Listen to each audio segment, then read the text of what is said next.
Hello everyone, welcome to Tamil Aspirants Club.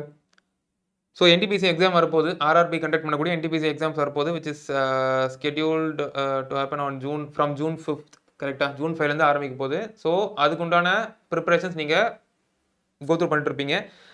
So இது வந்து ஸ்டார்டிங்லேருந்து உங்களுக்கு நம்ம மீட் பண்ணிட்டு வரோம் இல்லையா, செஷன்ஸ் கொண்டு போயிட்டு இருந்தோம், கிராஷ் கோர்ஸ் கொண்டு போனோம், அதுக்கு முன்னாடி லைவ் செஷன்லாம் கொண்டு போனோம். அது நம்ம என்ன டிஸ்கஸ் பண்ணிட்டு இருந்தோம்னா, நீங்கள் ஃபஸ்ட்டு வந்து சிலபஸ் முடிக்கணும்.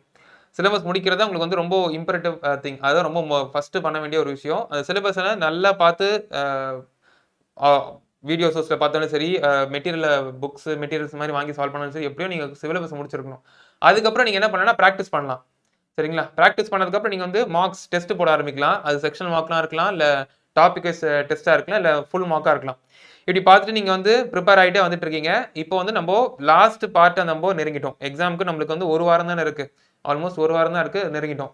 இப்போ நம்ம என்ன பண்ணணும்னு பார்த்தீங்கன்னா, இந்த பர்டிகுலர் எக்ஸாம் இல்லைனா இந்த பர்டிகுலர் போர்டு கண்டக்ட் பண்ண ரீசெண்ட் எக்ஸாம்ஸ் என்னன்னு பார்க்கணும். அது எதுக்கு பார்க்கணும் அப்படின்னா, நம்மளுக்கு வந்து என்னதான் சிலபஸ் டாபிக்லாம் தெரிஞ்சிருந்தாலும் நம்மளுக்கு இந்த ஃப்ரேம் ஒர்க் எப்படி இருக்குன்றது சொல்ல முடியாது. ஓகேங்களா? ஃப்ரேம் ஒர்க் எப்படி இருக்குன்றது சொல்ல முடியாது.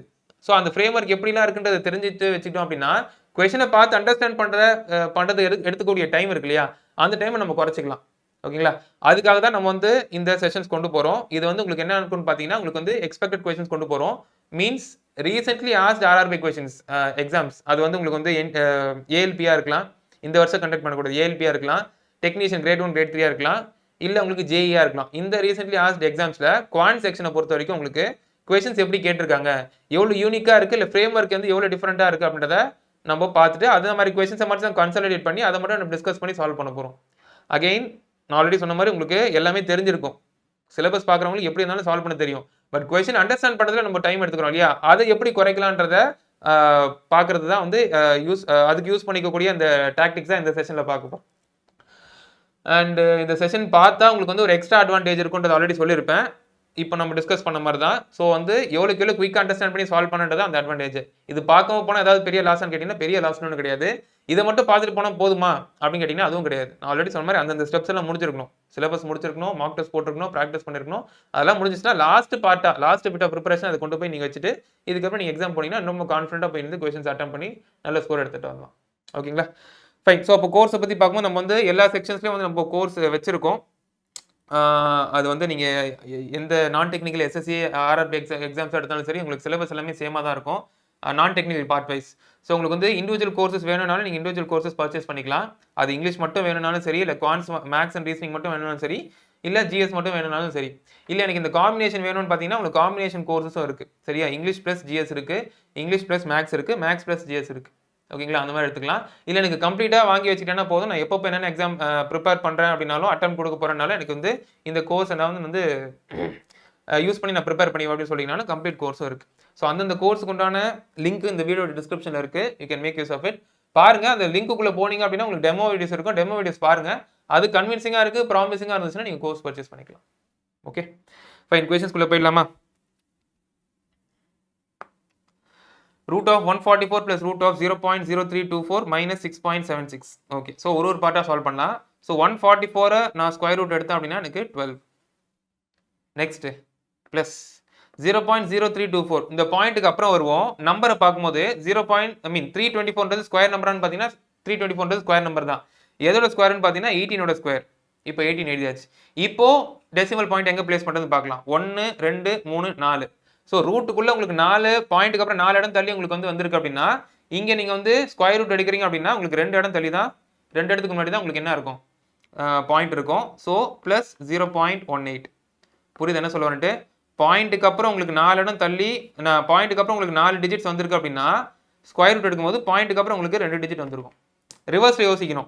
0.18 ஸ்கொயர் பண்ணிங்க அப்படின்னா என்ன இருக்கும், ABCDEFன்னு எழுதுறீங்கன்னு வைங்க. எழுதி என்ன பண்ணுவீங்க, பாயிண்ட்டுக்கு அப்புறம் 2 இருக்குது, ஸ்கொயர் பண்ணியிருக்காங்க, அப்போ பாயிண்ட்டுக்கு முன்னாடி அப்புறம் 4 இருக்கணும்னு சொல்லுவீங்க. ஸோ அந்த ஸ்டெப்பை நம்ம ரிவர்ஸ் எடுத்து போடுறோம், அவ்வளோதான். நெக்ஸ்ட் 676 ஸ்கொயர் நம்பரான்னு பார்க்குறீங்க. 676 ஸ்கொயர் நம்பர் தான். எதோட ஸ்கொயர், 26ஓட ஸ்கொயர். பாயிண்ட்டுக்கு அப்புறம் 2 நம்பர் தள்ளி இருக்குது ஸ்கொயர் பண்ணதுக்கப்புறம். அப்போ ஸ்கொயர் பண்ணதுக்கு முன்னாடி உங்களுக்கு பாயிண்ட்டுக்கு அப்புறம் ஒரு நம்பர் தள்ளி தான் உங்களுக்கு பாயிண்ட் இருக்கும். ஸோ அப்போது 2.6. ஸோ இது ரெண்டுத்தையும் ஆட் பண்ணிட்டோம் அப்படின்னா 12.18 minus 2.6. So 11 minus 6 5, 11 minus 2 9. 9.58 will be your answer. 9.58 will be your answer. Okay. Next.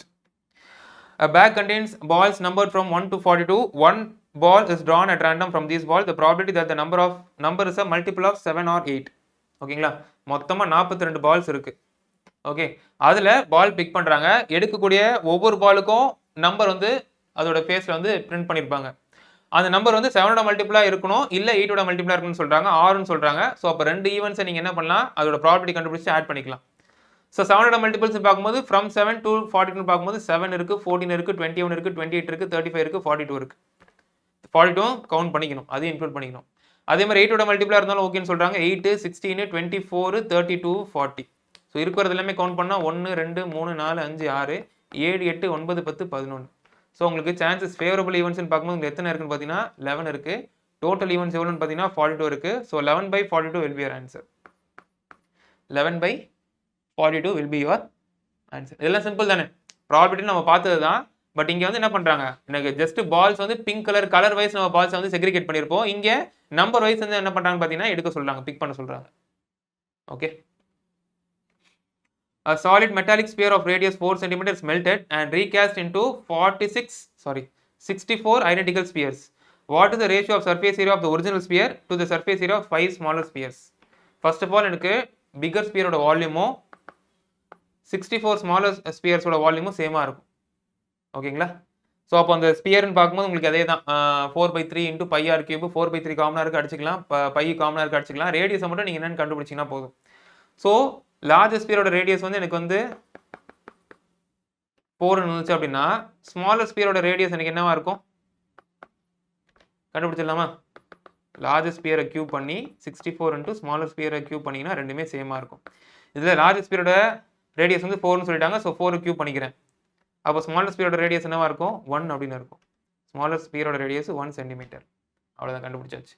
Find the ratio of surface area of original sphere. Surface area of original sphere 4πr². So அதில் 4π cancel ஆகிடும், r² மட்டும் எழுதிட்டா போதும். 4 × 4 to the total surface area of 5 smaller spheres. 5 × 4πr². 4π already cancel பண்ணிட்டோம். So r² மட்டும் எடுத்துட்டா போதும். 1 × 1.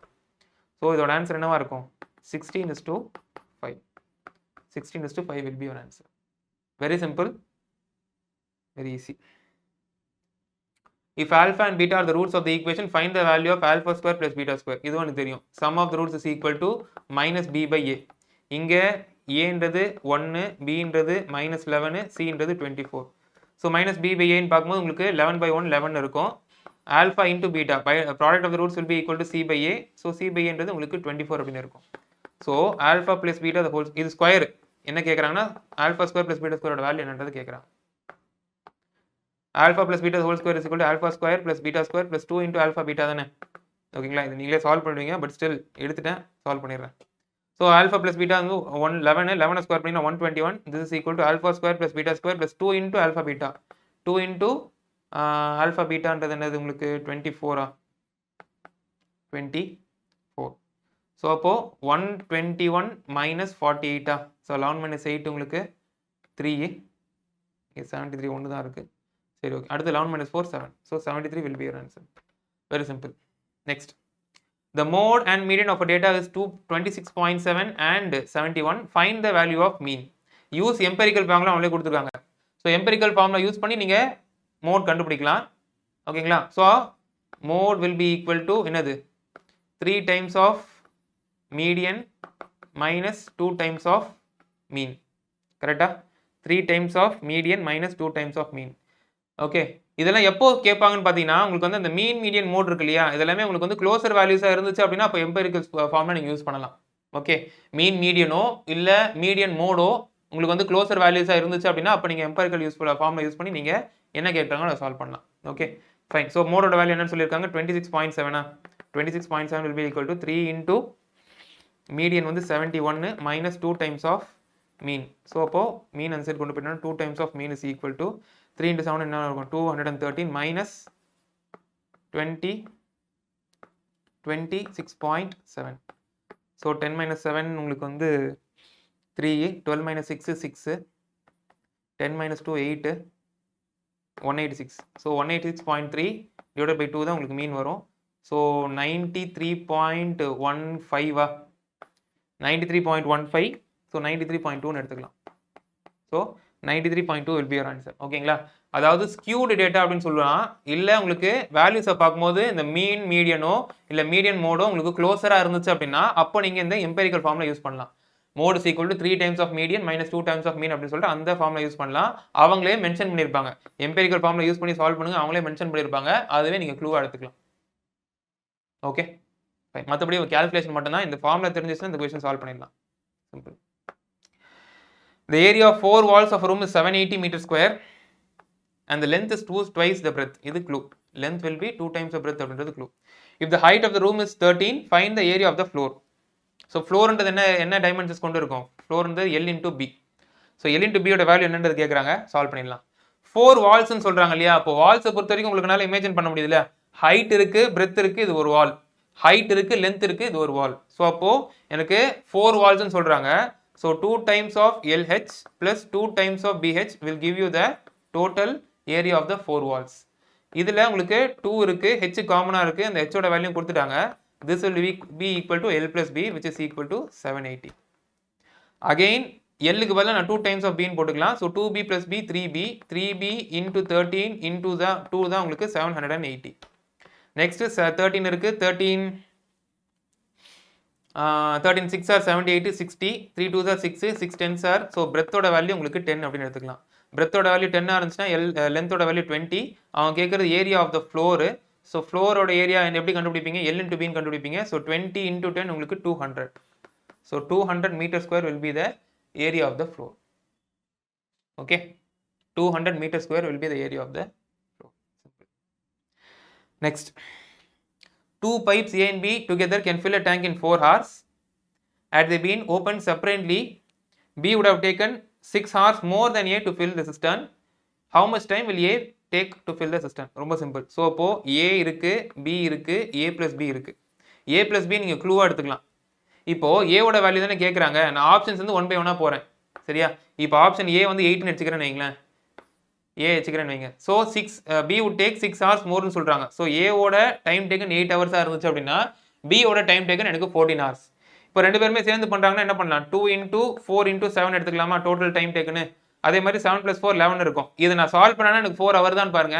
வந்துச்சுன்னா அது ஆன்சர், வரலைன்னா இது கிடையாது. So this is not the required answer. Next 6 எடுத்துக்கிறேன்னு வைங்க. ஸோ A ஓட டைம் டேக்கன் உங்களுக்கு 6 hours, B ஓட டைம் டேக்கன் 12 hours. ஸோ அப்போ A ஓட டைம் டேக்கன் 6 hours, D ஓட டைம் டேக்கன் 12 hours, LCM என்ன இருக்கும் உங்களுக்கு? 12 இருக்கும். So total work 12. A ஓட எஃபிஷியன்சி உங்களுக்கு 2, B ஓட எஃபிஷியன்சி உங்களுக்கு 1, டோட்டல் எஃபிஷியன்சி 3. ஸோ சால்வ் பண்ணும்போது 4 hours இருக்கு. Together A and B takes 4 hours to fill the cistern. So இது எல்லாமே டேலி ஆகுது. So 6 hours will be an answer. Okay, இந்த மாதிரிலாம் கொஸ்டின் கொடுத்துட்டாங்க. டேரெக்டாக எனக்கு வந்து டைம் டேக்கன் கொடுக்காம எனக்கு வந்து 6 hours மோர், இத்தனை ஹவர்ஸ் மோர், இத்தனை ஹவர்ஸ் லெசன் கொடுத்துட்டாங்க அப்படின்னா what I'm suggesting is go by the options. Option எடுத்துட்டு இதுதான் வருமா, இதுதான் வருமா, கொஸ்டின்ல கொடுத்துருக்க டேட்டா நான் க்ளூவா எடுத்துக்கிறேன். இந்த க்ளூ வந்து நான் எடுத்து போட்டேன்னா இங்கே சாட்டிஸ்ஃபை ஆகுதா, இருக்கிற எல்லாமே மேட்ச் ஆகுதா அப்படின்னு பார்க்கணும் அப்படின்னா எனக்கு ஆன்சர் சீக்கிரமா வந்துடும். Okay, next find the volume of the cuboid given the dimensions. So volume கொடுத்துட்டாங்க, டைமென்ஷன்ஸ் என்னவா இருக்கும்னு கேட்குறாங்க. எனக்கு வால்யூம் வந்து ஒரு நியூமரிக்கல் வேல்யூவா இருந்துச்சுன்னா எனக்கு வந்து அட்லீஸ்ட் என்னால் பிரித்து சொல்ல முடியும், அதோட டிவைசஸ் ஃபேக்டர்ஸ் வச்சு பிரித்து சொல்ல முடியும். இங்கே எனக்கு ஒரு எக்ஸ்பிரஷனா இருக்கு. இப்போ நம்ம என்ன பண்ணலாம், எப்படி சால்வ் பண்ணிடலாம், எப்படி நம்ம வந்து டைமென்ஷன்ஸை கண்டுபிடிக்கலாம்? ஆப்ஷன்ஸை யூஸ் பண்ணி டைமென்ஷன்ஸ் கண்டுபிடிக்கலாம். ஸோ இங்கே 3x square minus 27 இருக்கு. எக்ஸ் டேர்ம் இருக்கிற மாதிரி பாருங்க, which eliminates the option A. அதுக்கப்புறம் இது சால்வ் பண்ணும்போது 3 into x square into 27x பண்ணீங்கன்னா உங்களுக்கு வந்து எக்ஸ்பிரஷன் வராது. ஸோ இதையும் எலிமினேட் பண்ணிடலாம். கடைசி ஆப்ஷனை பாருங்களேன். கடைசி ஆப்ஷன் பார்த்தீங்கன்னா என்ன இருக்கு உங்களுக்கு? வால்யூம் எனக்கு என்ன தெரியும்? Length into breadth into height, கியூபாய்டை பொறுத்த வரைக்கும். So 3 into x minus 3 into x plus 3 உங்களுக்கு வால்யூம் கொடுக்குதான்னு பாருங்க. 3 into a plus b into a minus b yeah? So a square minus b square, கரெக்டா? a square minus b square இது உள்ள தூக்கி போட்டோம் அப்படின்னா 3 x square minus 27 தான் இருக்கு வால்யூம்ட்டு, அதுதான் கொடுத்துருக்காங்க. So option D will be your answer. Okay, option D will be your answer. Next, express sin 54 plus cos 72 degree in the terms of trigonometric ratios between 0 and 45 degree. இதில் ஒன்று நீங்கள் என்ன பண்ணனா 0 45 சொல்லிட்டு அந்த ரெண்டு வேல்யூக்குள்ளே சப்ஸ்டியூட் பண்ணணும். அப்படி பண்ணனா பட் அது உங்களுக்கு நோன் ஆங்கிள்ஸ்குள்ளே வராது. அப்போ நோன் ஆங்கிள்ஸ் பார்த்தா 30 மட்டும் தான் உங்களுக்கு நோன் ஆங்கிள்ஸ், அப்படி கொண்டு போய் சப்ஸ்டியூட் பண்ணலாம். பட் ஆப்ஷன்ஸை பாருங்களேன், எல்லாமே வந்து நோன் ஆங்கிள்ஸ் தான், நோன் ஆங்கிள்ஸாக இல்லை. 36 டிகிரி 18 டிகிரி அந்த மாதிரி இருக்குது. அப்போ நீங்கள் என்ன பண்ணலாம், காம்ப்ளிமெண்ட்ரி கான்செப்ட் யூஸ் பண்ணி நீங்கள் சால்வ் பண்ண பார்க்கலாம். சரியா? sin 54 நான் sin 54ன்னு எழுதலாம். sin 54 நான் sin 54ன்னு எழுதலாம். இல்லை sin of 90 minus 36ன்னு எழுதலாமா? கரெக்டா? அதே மாதிரி cos 72 நான் cos 72ன்னு எழுதலாம். இல்லை 90 minus 18 எழுதலாமா? கரெக்ட் தானே? sin of 90 minus 36 அப்படின்னு சொன்னாலும் சரி, இல்லை sin of 54 அப்படின்னு சொன்னாலும் சரி, cos of 90 minus 18 அப்படின்னு சொன்னாலும் சரி, இல்லை cos of 72 சொன்னாலும் சரி, எப்படி வேணும் சொல்லலாம், என்னோட விஷயம் தான். Okay, next. So sin of 90 minus θன்றது என்னது? cos θ. இங்கே θக்கு பதிலா 36 இருக்கு, ஸோ cos 36 வரும். அதே மாதிரி cos of 90 minus θன்றது என்னது? sin θ. ஸோ sin of θக்கு பதிலா என்ன இருக்கு? 18 இருக்கு. So cos 36 plus sin 18 will be your answer. Cos 36 plus sin 18 will be your answer. Very simple. Next. The following observations are arranged in ascending order. Find the value of x if the median is 63. Find the value of x if the median is 53. First of all, கொடுத்துக்கிற அந்த observations எல்லாமே உங்களுக்கு ascending orderல இருக்கான்னு பாருங்க. x-ஐ விட்டுருங்க. x-ஐ விட்டுட்டு பாக்கி இருக்கிறது உங்களுக்கு ascending orderல அரேஞ்ச் பண்ணியிருக்கான்னு பாருங்க. இல்லை ரீஅரேஞ்ச் பண்ண வேண்டிய நீட் இருக்கான்னு பாருங்க. 29, 32, 38, 50, 72, 78, 84, 95. ஓகே, இதெல்லாமே எனக்கு வந்து என்ன இருக்குன்னு பார்த்தீங்கன்னா, எனக்கு கொடுத்துருக்கிற வரைக்கும், நம்பர் கொடுத்துருக்கிற வரைக்கும் அசெண்டிங் ஆர்டர் தான் அரேஞ்ச் ஆயிருக்கு. நெக்ஸ்ட் நம்பர் ஆஃப் டேர்ம்ஸ் பாருங்க. 1 2 3 4 5 6 7 8 9 10 டேர்ம் இருக்கு. எனக்கு நம்பர் ஆஃப் டேர்ம்ஸ் ஆடா இருந்துச்சுன்னா மிடில் ஒரு டேர்ம் தான் இருக்கும். நம்பர் ஆஃப் டேர்ம்ஸ் ஈவனா இருந்துச்சுன்னா மிடில் 2 டேர்ம் இருக்கும். அந்த 2 டேர்மோட ஆவரேஜா எனக்கு என்னவா இருக்கும்னு பார்த்தீங்கன்னா, இந்த பர்டிகுலர் அப்சர்வேஷனோட மீடியனா இருக்கும். கரெக்டா? அந்த 2 டேர்ம்ஸோட ஆவரேஜா என்னவா இருக்கும்னு பார்த்தீங்கன்னா, இந்த பர்டிகுலர் செட்டோட மீடியனா இருக்கும். இப்போ இங்க மிடில் டேர்ம்ஸ் என்னவா இருக்கும்? n by 2 தானே, 5th term and next term 6th term தான். இந்த 1 2 3 4 5th 6th டேர்ம் இருக்கு இல்லையா, இந்த 5th 6th டேர்மோட ஆவரேஜ் தான் எனக்கு மீடியனா இருக்கும். அப்படின்னா அப்போ எக்ஸோட வேல்யூ என்னன்றதை கண்டுபிடிச்சிடலாமா? ஸோ 2x + 2 தான் உங்களுக்கு என்னவா இருக்கும்? 126 அப்படின்னு இருக்கும். ஸோ அப்போ 2xோட வேல்யூ உங்களுக்கு 124. ஸோ எக்ஸோட வேல்யூ உங்களுக்கு 62. எக்ஸோட வேல்யூ உங்களுக்கு 62. ரொம்ப சிம்பிள். ஸோ மீடியன்றது it's just a middle term. ஓகேங்களா? நம்பர் ஆஃப் டேர்ம்ஸ் உங்களுக்கு ஆடா இருந்துச்சுன்னா மிடில் ஒரு டேர்ம் இருக்கும். நம்பர் ஆஃப் டேர்ம்ஸ் ஈவனா இருந்துச்சுன்னா மிடில் 2 டேர்ம் இருக்கும். அந்த 2 டேர்மோட ஆவரேஜ் தான் உங்களுக்கு வந்து அந்த செட்டோட மீடியன் அப்படின்னு சொல்லலாம். ஓகே, நெக்ஸ்ட் சிம்பிளிஃபை தி கிவன் எக்ஸ்பிரஷன். இது ரொம்ப சிம்பிள் தான், பட் இது மூலமா நான் சொல்ல வரேன். இப்போ வந்து 4 சிம்பிள்ஸ் இருக்குன்னு வைங்களேன். ப்ளஸும் இருக்கு, மைனஸும் இருக்கு, இன்டூ இருக்கு, டிவைடட் பையும் இருக்கு. எனக்கு கொடுத்துருக்க நம்பர்ஸ் எல்லாமே சேம் நம்பரா இருந்துச்சுன்னா அந்த நம்பர் தான் உங்களுக்கு ஆன்சர் வரும். சரியா? இது சால்வ் பண்ணும்போது 3 + 3/3 × 3 - 3 அப்படின்னு இருக்கு. ஸோ 3 சால்வ் பண்ணீங்க, +3 - 3 கேன்சல் ஆகும். கடைசியில் ஒரே ஒரு 3 இருக்கு. இந்த 3க்கு பதிலாக 4 போடாலும் சரி, 27 போடாலும் சரி, 999 போடாலும் சரி, எந்த நம்பர் போடாலும் சரி, உங்களுக்கு 4 பேசிக் மேத்தமெட்டிக்கல் சிம்பிள்ஸ் ஆப்ரேஷன்ஸ் இருக்கு. Plus minus into divided by. அதே மாதிரி நம்பர்ஸ் கொடுத்துருக்க இன்பிட்ல கொடுத்துருக்க நம்பர் சேமா இருந்துச்சுன்னா அந்த நம்பர் தான் உங்களுக்கு ஆன்சராக இருக்கும். இது சொல்றது இந்த கொஸ்டின் கொண்டு வந்தேன். மற்றபடி இது ஒன்றும் பெரிய டஃப்பான கொஸ்டின்லாம் கிடையாது. Okay, fine. இந்த கொஸ்டின் நீங்களே சால்வ் பண்ணுறீங்களா? இது ப்ராக்டிஸ்க்கு இருக்கட்டும். இதுக்கு முன்னாடி ப்ராக்டிஸ் எதுவும் கொடுக்கல தானே? ஓகே, எதுவும் கொடுக்கல. சரி சரி, இந்த கொஸ்டின் மட்டும் நீங்கள் ப்ராக்டிஸ் பண்ணுங்க, சால்வ் பண்ணிடலாம். இது ரொம்ப சிம்பிள் தான். என்ன சொல்கிறாங்கன்னு பார்த்தீங்கன்னா, in order to pass an examination, சரி நானே சால்வ் பண்ணிடுறேன். A student is required, ஏன்னா இது a student is required to get 75 marks. Priya got 870 marks and was declared failed by 7 marks, 7%. failed by 7% னா டிஃபரன்ஸ் 7% சொல்றாங்க. எவ்வளவு மார்க் வித்தியாசத்துல ஃபெயில் ஆயிட்டாங்கன்னு கேட்பாங்க இல்லையா? அது மார்க் வித்தியாசத்துலயும் சொல்லலாம், இல்ல பெர்சன்டேஜ் வித்தியாசத்துலயும் சொல்லலாம். இவ்வளவு மார்க் வித்தியாசத்துல ஃபெயில் ஆயிட்டாங்க, இல்ல எவ்வளவு பெர்சன்டேஜ் வித்தியாசத்துல ஃபெயில் ஆயிட்டாங்கன்னு சொல்லிட்டு. ஸோ நம்ம என்ன பண்ணலாம்? 975 மைனஸ் அவங்க ஸ்கோர் பண்ணது 870, அதாவது total minus the particular person. Priya score பண்ணிருக்கமான்னு எடுத்து மைனஸ் பண்ணோம் அப்படின்னா நம்மளுக்கு in order to pass. So அவங்க பாஸ் மார்க்னு ஒன்று சொல்லிட்டாங்க. பாஸ் மார்க் தான் 975 சொல்லிட்டாங்க. ஸோ இது டோட்டல் கிடையாது, பாஸ். இது பிரியா எடுத்திருக்காங்க, பிரியா காட் ஃபெயில்டு. ஸோ அப்போ ஃபெயில் ஆன அந்த டிஃபரன்ஸ் எவ்வளோ மார்க்கில் ஃபெயில் ஆயிருக்கான்னு பார்க்கலாமா? ஸோ எவ்வளோ மார்க்கில் ஃபெயில் ஆயிருக்காங்க? 105 மார்க்ஸில் ஃபெயில் ஆயிருக்காங்க.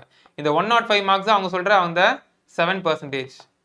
என்ன கேட்குறாங்க? ஃபைண்ட் த மேக்ஸிமம் அக்ரிகேட் அப்படின்னு கேட்குறாங்க. ஸோ மேக்ஸிமம் வரும்போது எப்பவுமே 100% தான். ஸோ 7% தான் 105 அப்படின்னா 100% எவ்வளோன்னு கேட்குறாங்க. 7 15s are 105. So 15 × 100 1500. 1500 will be your answer. ஓகேங்களா? ஸோ உங்களுக்கு ரொம்ப சிம்பிளாவும் கொஸ்டின்ஸ் அமைஞ்சிருக்கு. இதுல வந்து உங்களுக்கு எது கொண்டு வந்தேன்னு பார்த்தீங்கன்னா, நம்ம பாஸ வந்து பாஸோட ஈக்குவேட் பண்ணணும். ஃபெயிலோட ஈக்குவேட் பண்ணணும். மார்க்ஸ் டிஃபரன்ஸும் குடுத்திருப்பாங்க. பெர்சன்டேஜ் டிஃபரன்ஸும் குடுத்திருப்பாங்கன்னு ஒரு ஐடியா கொண்டு வரதுக்காக தான் அந்த கொஸ்டின் கொண்டு வந்தேன். மத்தபடி இது சிம்பிள்ன்றது உங்களுக்கு எல்லாம் சிம்பிளா இருக்கும்ன்றது எனக்கும் புரியுது. ஓகே. ஃபைன். ஸோ செட் லாங்குவேஜா இருக்கட்டும், கோஆர்டினேட் ஜியோமெட்ரியா இருக்கட்டும், அந்த ஸ்டாட்டிஸ்டிக்ஸா இருக்கட்டும், மீன், மீடியன், மோடு அதெல்லாம் அந்த ஸ்டாட்டிஸ்டிக்ஸா இருக்கட்டும், உங்களுக்கு கொஸ்டின்ஸ் கொஞ்சம் யூனிக்கா தான் இருக்கு. அந்த மாதிரி கொஸ்டின்ஸ் நீங்க பை டிஃபால்ட் நீங்க வந்து compare to other arithmetic topics நீங்க கம்மியா தான் பார்த்திருப்பீங்க. அது இன்னும் கொஞ்சம் எக்ஸ்ட்ரா கேர் எடுத்து பாருங்க. அதுதான் நான் எம்பசைஸ் பண்ண விரும்புறது. ஓகேங்களா? மத்தபடி ஒன்றும் பிரச்சனை கிடையாது. நல்லா பிராக்டிஸ் பண்ணுங்க. கிராக் பண்ணிடலாம். ஓகே. ஃபைன். Thank you.